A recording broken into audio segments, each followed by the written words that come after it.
how does Ergo avoid centralization of mining and devices like ASICs? Okay, so Ergo goes through periodic memory table adjustments. Now, part of what understanding an integrated circuit is, it's basically a specialty circuit that once it's built, serves one purpose, and that's to mine a particular algorithm. Now, we're actually seeing this, I believe, in Ethereum play out in kind of real time. They're going to be changing their consensus mechanism, and so over time, ASICs are going to be unprofitable. We'll see, if that rolls out this year or not. But then it's a question of, okay, you have these specialty circuits that were built for one purpose. Where are they going to go? And that's kind of an open question there. So with Ergo, what we do is we adjust the memory table. And so if somebody built a integrated circuit for the memory table today, they may just run into issues when that adjusts. Now, centralization of mining is something that probably will occur to some degree as the chain grows. I would imagine what will happen is, as the demand increases, you'll have people that, number one, they try to arbitrage the profitability of mining by finding cheaper energy. That always happens in proof of work.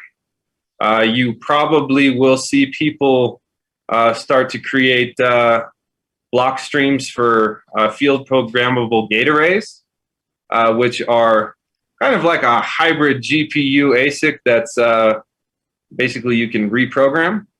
They are more efficient than GPUs. I imagine, I know we do have actually community member Wolfie, who's kind of a weird guy, but also pretty nice fellow. If you can get past the weirdness, that's been working on creating an field programmable gate array for Ergo. Now, I think in terms of his efficiency, he's tripled basically what I can do in terms of a GPU rig, but there's also an issue with chip shortages at the moment, so I don't know exactly how far that's going to run. But I do think long term we will see some centralization. We will see some, block streams running rigs. Now, that's not necessarily a big negative thing because it will create competition. And hopefully we'll have competition between some larger miners. That's just going to be a product of growing hash rate. And hopefully as ETH eventually goes through their, let's say, migration, I'm not sure what they're calling it now, not ETH 2.0. I can't remember. It's one of those things. Sometimes the quickest way to fix something is just change the name of it. It's ETH Bath and Beyond. Yeah, okay. ETH Bath and Beyond. ETH Bath and Beyond.